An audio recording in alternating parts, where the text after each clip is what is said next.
If you're a new landlord or beginning investor looking for more information on the N1 form, Notice of Rent Increase, then this video is for you. It's a really simple two-page document, but it's a document that can help you as a landlord have a stronger tenant relationship and increase your cash flow. The Notice of Rent Increase N1 form is just 2 pages long. There's some important information.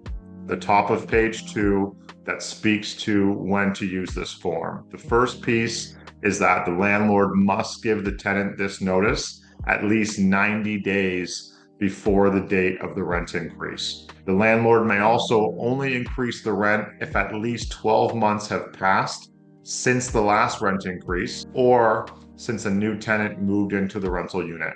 So if you've got your 12-month term, which is typical in Ontario, once that lease is expiring at the end of that term, 90 days before that is a really good opportunity for you to come in under the provincial guideline of 2.5% and provide that notice of rent increase. So we'll just go through the example coming back up to the top of the document, and we'll look at what this form looks like upon completion. So you're going to include your tenant's name, the address for service, along with your postal code, and your city there.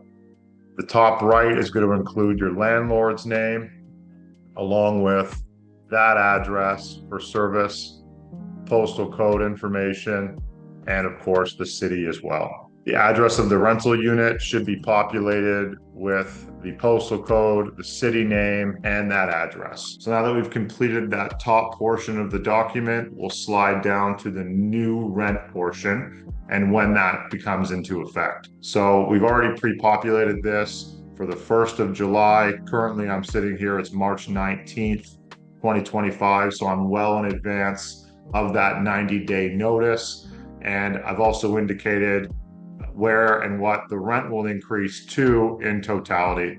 So in this example, we would have had a rent at $1,000 a month. We're going to a 2.5% increase, which is $25. So your new rent will increase to $1,025 as a tenant.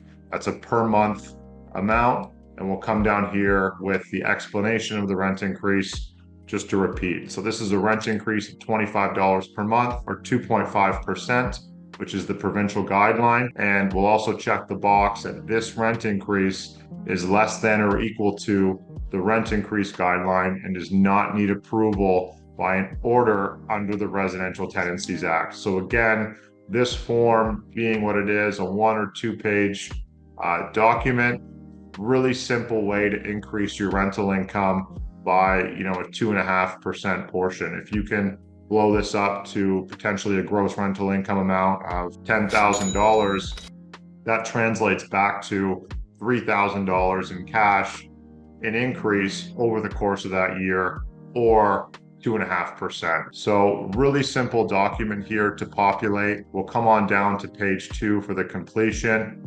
And again, we'll check that landlord box or the representative box if you have a paralegal filling this out for you. Name of person signing.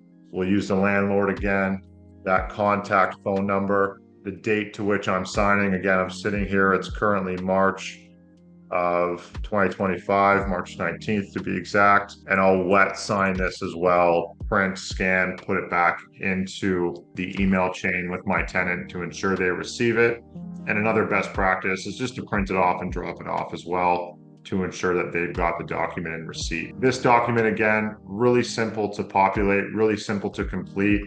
It's really nice to include this at the start of your lease as well, so it doesn't come as a surprise to your tenants. So having this as a part of your regular standard lease package can always alleviate just those questions that, maybe if it's a surprise to those tenants, you don't need to answer as a landlord and you don't want to answer. It's a stronger olive branch to lead with this document on the front end. So that's the walkthrough, guys. Really simple stuff. If you've enjoyed this video, please offer a like and we'll see you in the next video. Thanks so much for watching.